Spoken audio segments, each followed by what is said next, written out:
Hello, everyone. Hello again from Tulsa, Oklahoma, where we've been entering into the fall. So everybody's really excited about football. At the hardware store, you can pretty much talk to anyone about football, and they have an opinion on it. So, and the Cowboys are the team down here for what it's worth, and Chiefs too a little bit. So, but today we have to talk about something very serious, I'm afraid. And again, something that I haven't seen anyone talk about with regard to the speech that Joe Biden gave on Monday. If you didn't see the speech, I recommend not watching it because it is terrifyingly evil.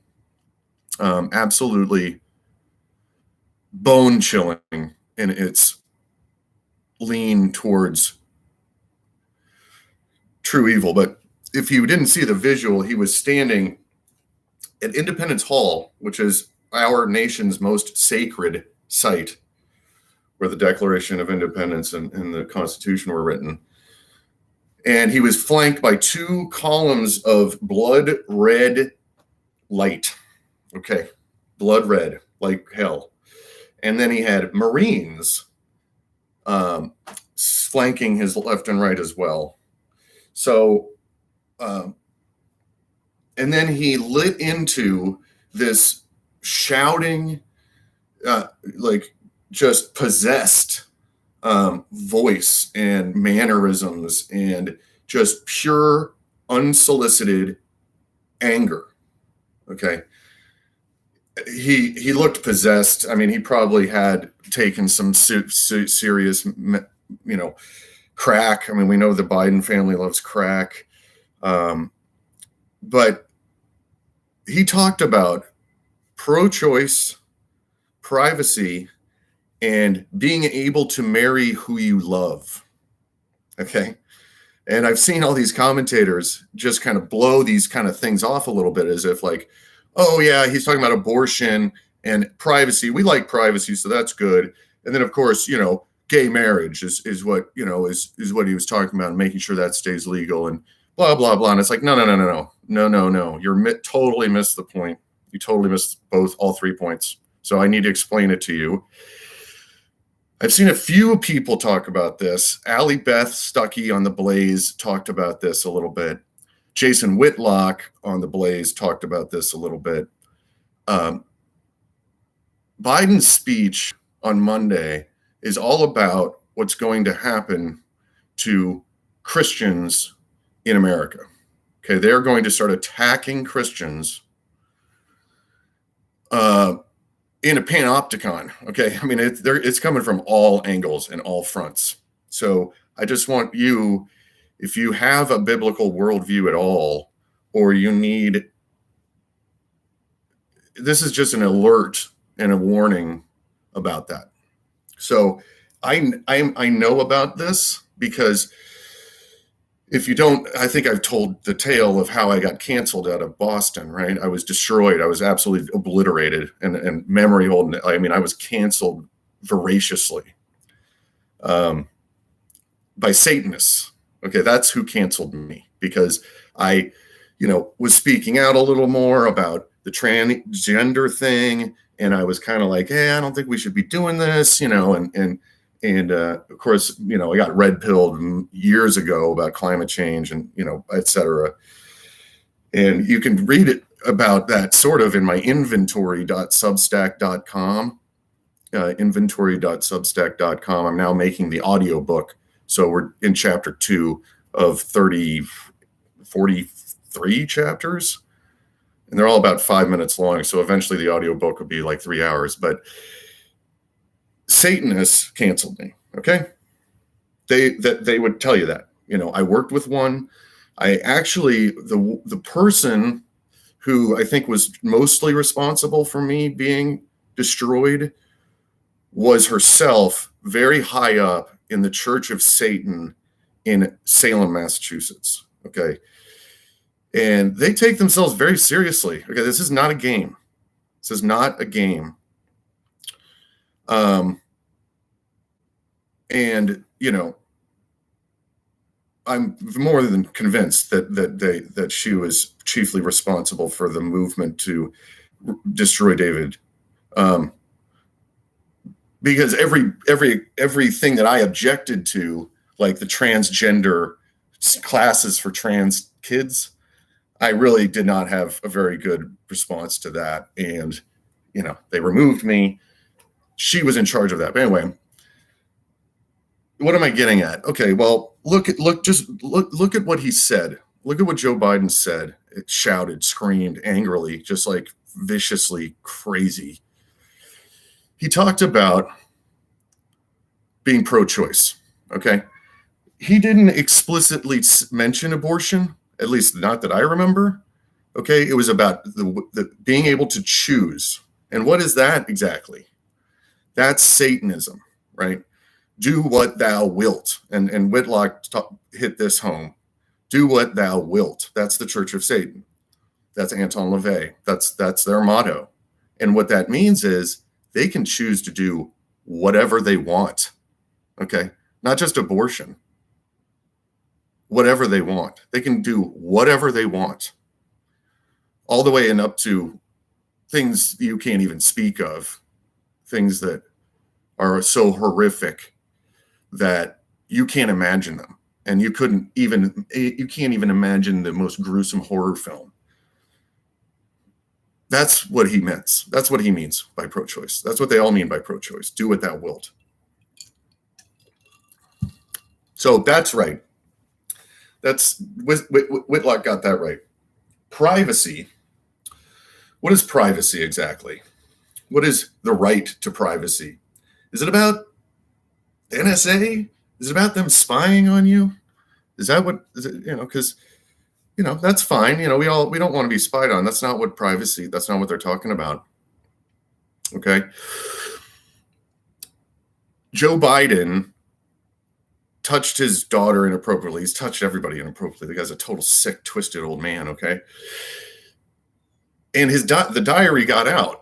And when that diary got out, and what is it, right before the election, his children are desperately crying for someone to help them. You don't just leave a diary somewhere. Okay, somewhere deep down, Ashley Biden's voice cried out and said, "Leave the diary. Hopefully someone will find it, and we'll help. Whatever's going on, right?" Well, that's privacy. That's what the Satanists like to think of as private. Okay.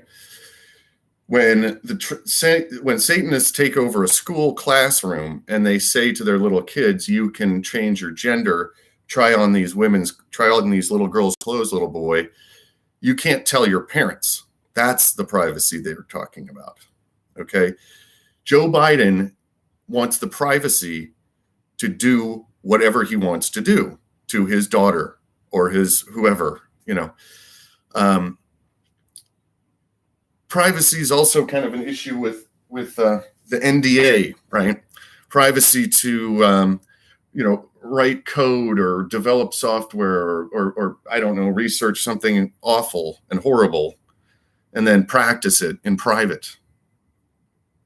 So do what thou wilt. We will do whatever we want and you can't find out about it. Privacy. It's the opposite of like the constitutional privacy. And that's why it was a constitutional hall. I mean, they want to rewrite the Constitution, and what they want to do, like they always do, like Satanists always do, is invert it. Invert it. So you don't have the right to life, liberty, and the pursuit of happiness. No. You have the right to the opposite. You have the right to be killed by us. You have the right to not know our nefarious details and plans. No liberty there. And happiness. Happiness.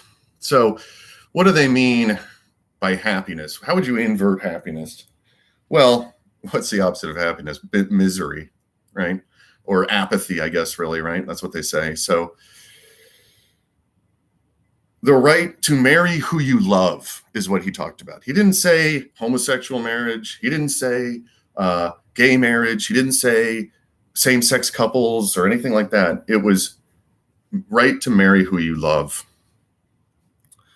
And that means the right to marry your daughter or your son or your mother, or the right to marry your dog, or the right to marry, pure satanic evil is what they're talking about. Marry who you love. You could change your daughter into a boy and then marry him, her, and have your way with them. And that's already being proven in some horrific cases in New Jersey, and some of these vile, disgusting people that are coming out in being uncovered through this transsexual thing, where they're just doing these most despicable things to their children in private. You can't know about it, and they can do whatever they want. So how much worse is it going to get? Well, it's going to get a lot worse, I'm afraid. We're looking at, what did we say in the last episode? 2026. So, 4 more years. How much worse could it get? Well, I can tell you one thing. There's a lot of Satanists out there. Okay. There's a lot of Satanists. And look, you don't have to necessarily have every verse in the Bible read or be that devout of a Christian. They're still going to come after you. They're still going to, if you hold any biblical worldview, well, as they've proven, if you don't hold exactly what they think of you, what exactly they think, if you don't have that belief, they'll kill you. So 87,000 new IRS agents. I think you might have seen, the videos of some of these kids that they're going to turn into IRS agents. I'm more than likely sure that all of those people would say that they're Satanists.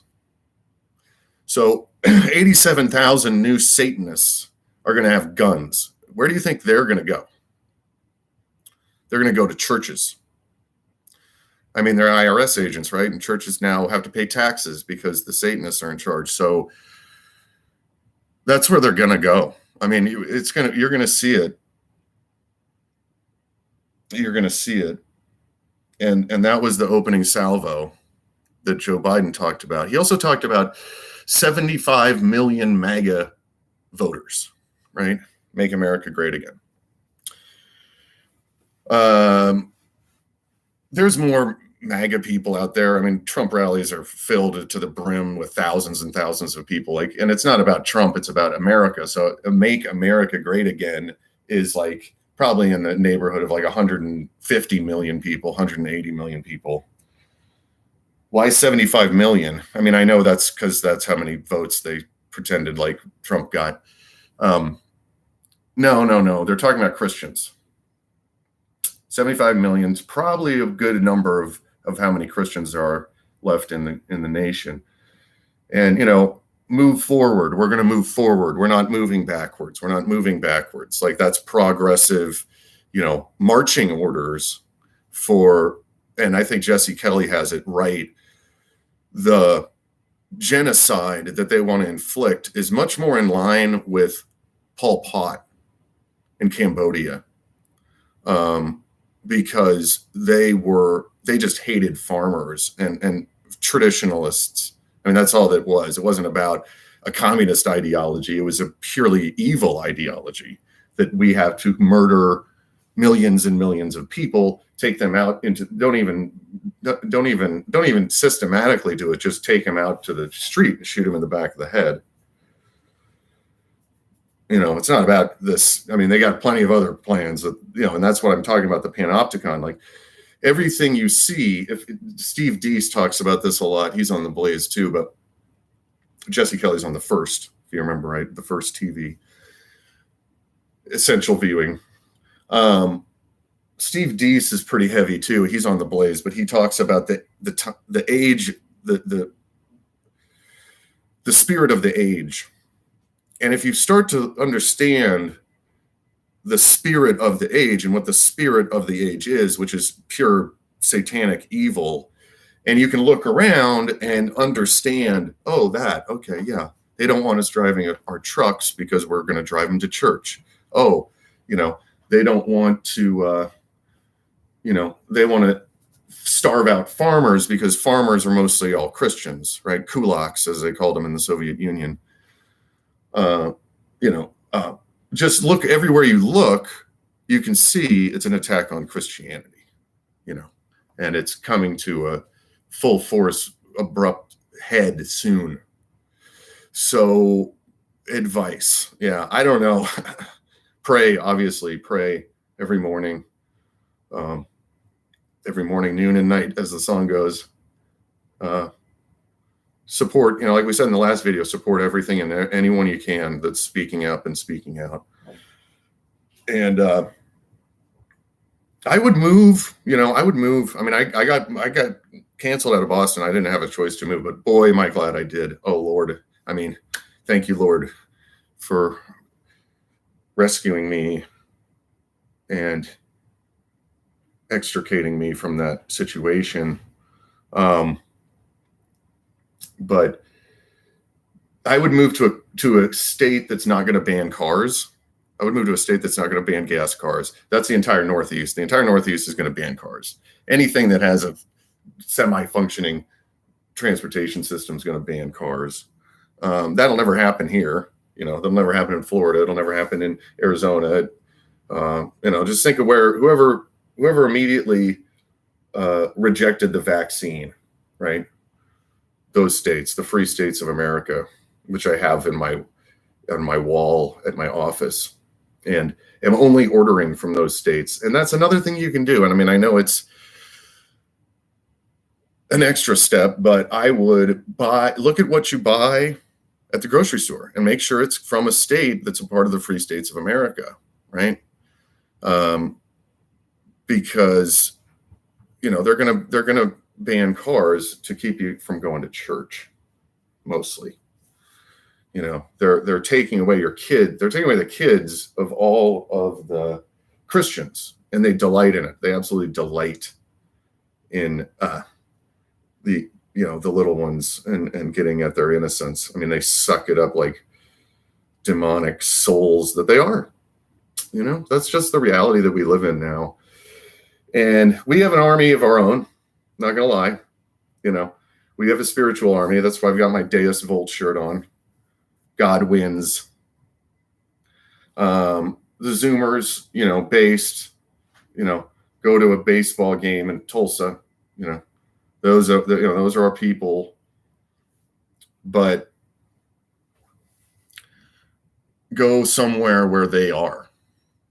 You know, go somewhere where they are. Whatever part of that area that is. You definitely got to get out of the cities. I mean, anyone that's in a city. And, you know, I don't think Tulsa, wouldn't call Tulsa a city, although it's certainly big. But it just goes so far afield outside of the downtown, and they're not building up that corridor. But look, you know, this coder thing, how they're moving these coders into Tulsa, right? They're all Satanists. I mean, anyone that went to college for that long, you know, is bound to believe that they're smart enough to know that there is no God. You know, oh, I'm so smart. There's no God, you fools. You know, you're an idiot if you think that. You know, that's part and parcel, and that's where the polyamory comes in. You know, I was talking to my folks, talked to some of my family the other day about the polyamory thing that happened up in Boston. I mean, how in the world could you justify a polyamorous relationship if you're a Satanist that believe when you die? I don't know what they believe when you die. I guess you go to hell, you know, meet up with your overlord. And I guess maybe they believe in a hierarchy that the more evil you do, the more you'll be rewarded. I don't know if they believe that, but I wouldn't put it past them. But how do you justify polyamory if you think there is no afterlife or that nothing happens after you die? Because polyamory is all about sexual satisfaction. That's all it is. And so their ceremonies and rituals all have to do with the orgasm. And how long can you maintain your orgasm for? And things like that. I mean, that's just pure, you know, satanic, corporeal, you know, do what thou wilt, evil. So I've got to go. I got to go close up the store. And flip phone's going great, by the way. I mean, I am so satisfied. I swear to God, I'm getting smarter. I swear to God. I remembered some name the other day of some product that I couldn't think of. And I thought to myself, wow, how did I think of that? It's been 20 years since I thought of blank thing. And suddenly it just dawned on me. And, I never look at my phone. I just never have to do it. People call me, it's fine, whatever. People are used to, yeah, Dave, you just got to call Dave. You can text me, but just call me. Anyway, I think I'm getting smarter, and eyesight's improving. That's all good. And so yeah, do what thou wilt. The speech by Joe Biden was one of the most terrifying things I've ever seen in my life. It was as if a portal to hell had opened, and just hit your knees every morning and pray for this world and this cat. Okay. Love you guys.